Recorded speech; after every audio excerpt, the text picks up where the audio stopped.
તો પછી યાર એ દીધડું ધીંગાને જેના આખા મહાને ના હળિયા થઈને રે ઘરવૈયા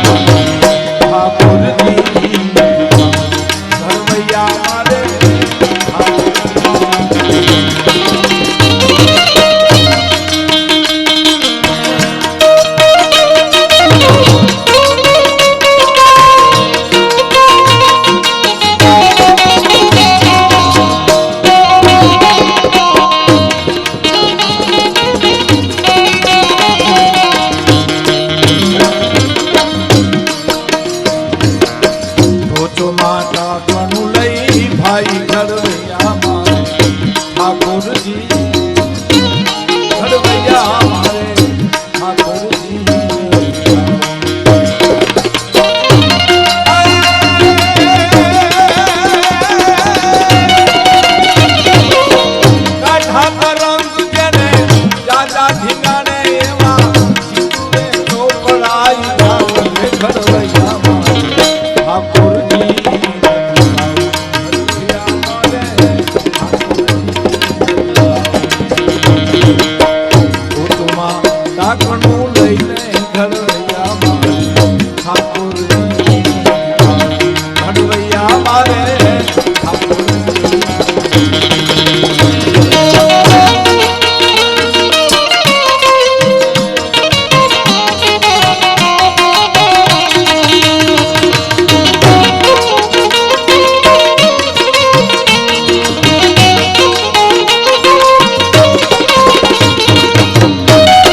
ઢાંકણું લઈ ઘડવૈયા મારે ઠાકોરજી નથી થાવું.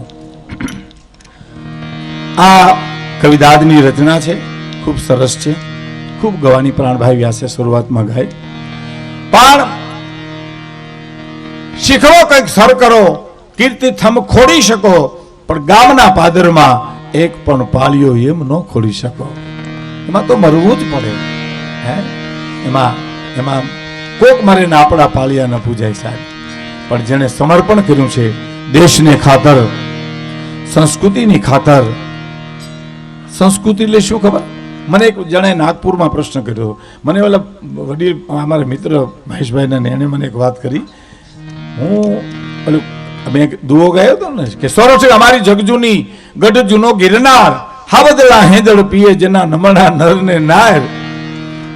એમાં નાગપુરમાં નાસિકમાં મને એક ભાઈ પ્રશ્ન કર્યો. મને કે આ ભાઈ વિસલ આવ્યા કરે યાર, થોડુંક મારામાં વાંધો છે કે એમાં વાંધો છે કઈ ખબર નથી. મારામાંથી વિસલ તો ન આવે કઈ.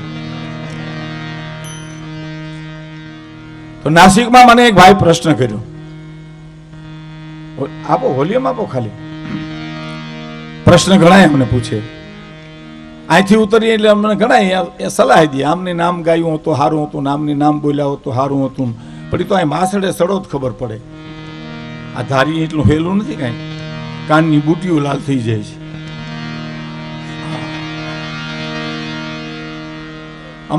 અમારી ગાંધીગ્રામની ગરબીમાં એક નવી વાત તમને કહું કે હું અને દિવાલીબેન ભીલ બે કલાકારો ગરબીમાંથી આગળ આવેલા છીએ.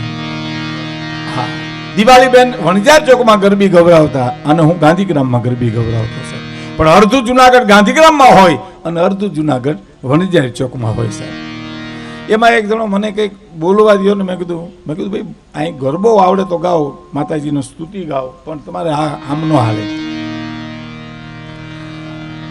મને કે કંઈક મને બોલવા દો ને મેં તો એમ કરો દશેરા દી આવજો અને તમે માતાજી વિશે બોલજો, મંડળ વિશે બોલજો. પણ મને કે ફરી ન જાતા. મેં નહીં ફરું, તમે તમારે આવો વાંધો નહીં. વ્યારું કર્યા વિનાનો આવ્યો ને સામે બેઠો ને આંસકા મારે. મને કે આવું ઘડીક. મેં કીધું બે ગરબા લઈ લેવા દો ને. વળી આંસકા મારે આવું જટ મોડું થાય ભાઈ. મેં કીધું ધીરજ રાખો ને, હમણાં બે ત્રણ ગરબા લઈ માન ફેરી કર્યો. મેં કીધું આવો સ્ટેજ ઉપર ફલાણા ભાઈ, મેં મંડળ વિશે ગરબી વિશે બોલો. એ સ્ટેજ ઉપર આવ્યો ને માઇક પકડ્યું ને ધ્રુજારી છૂટી ગઈ. ભાઈઓ ને બેનું આપણે હવે એક સહી બોય લંબે પૂરું. મેં આ ક્યાં ગયા? મને કે ઓન કો ડબી ગયા. સહેલું નથી આ સાહેબ. સલાહ દેવી સહેલી છે. સલાહ તો બહુ સહેલી છે ને. એક જણાને એટલું કીધું કે અમારા ઘરમાં ઉંદેડા થયા, હું કરું તો હરપ રાખો, હરપ એક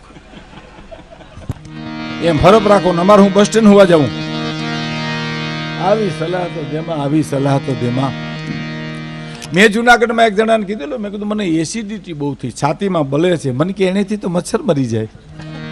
મેં કીધું ડીડીટી, આ એસિડિટી છે.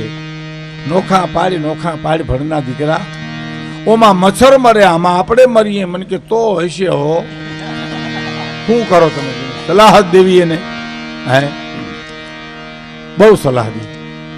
એક જણાને આખી આંધણી થયેલી, આંધણી. એમાં એક જણો ખબર કાઢવા આવ્યો, શું થયું આખી ટેરા જેવું? કે આંધણીથી શું સોંપનું લીલું લીલું? તો ભાઈ લીમડાના પાંદડા કોણ કહી ગયું? કે ભાઈ ભીખુદાન આવ્યા કહી ગયા. એને હું ખબર પડે? લીમડાના નહીં, ખાખરાના લગાડો. બીજેથી ખાખરાના લગાડ્યા ને વળી કોક આવ્યું, શું થયું આખી ટેરા જેવું? તો કે આંધણીથી હું ચોપડ્યું લીલું લીલું? તો કે ખાખરાના પાંદડા કોણ કહી ગયું? તો કે સાગરદાન ગઢવી કહી ગયા. એને તો એને હું ખબર પડે? ત્યાં થોડું ઢીમ ઢીમ કરવું છે. આ તો નજરના કામ છે, કોક આંટી દે. ખાખરાના નહીં, લીમડાના મૂળિયા લગાડો. મૂળિયા લગાડે. આમ બિચારો દવા બદલાવ્યા કરો ને તો આંખ વહી ગઈ ને આંધળી રહી. બોલો, આખો મુદ્દો વયો ગયો. હે એટલે નાસિકમાં મને એક ભાઈ કહેલું, મને કે હાવદડા હેંજળ પીએ એટલે હું પીએ? મને કે હેંજળ પીએ એટલે હું પીએ? એટલે મેં કીધું ભાઈ અમારે ગાંડીગીર છે ને એ માનું પેટ કહેવાય. ગાંડીગીર છે એ માનું પેટ છે. અમારા હિંગોદાન ભાઈના દુહા છે કે રૂડી અને રડિયામણી અને હરિયાળી બની હેતા ચારણ ચારણ ઘર નથી છોડવી. એ તારા પશુને પાછા વાળ, પણ ચારણ ચારણ ઘર નથી છોડવી. તારા પશુને પાછા વાળ, ચારણ ઘર નથી છોડવી. તારા પશુને પાછા. એમ અમારે નેહડાની આજુ ઉપરવા ડાલા માતા હાવજ મેં કીધું પાણી પીતા હોય અને પાણી પીને ઊંચા મોઢા કરે અને એમાંથી જે પાણી ત્રબકતું હોય એ હેઠવાય. અમારી 8-8, 9-9 વર્ષની દીકરીઓ પાણી ભરતી હોય, એ પાણી ઘીરેલી આવે અને સોરઠના માણસો પાણી પીએ. એટલે અમારે સોરઠમાં, કાઠિયાવાડમાં હાવજ જેવા પુરુષો થાય. અને તમારે નાસિકમાં વાંદરા બહુ, અમારે ઈ નહીં, હાવજ જેવા પુરુષો સાહેબ. મારે વાત કરવીશ તમને, પણ એક ગીત રજૂ કરવું છે કે મોજમાં રેવું મોજમાં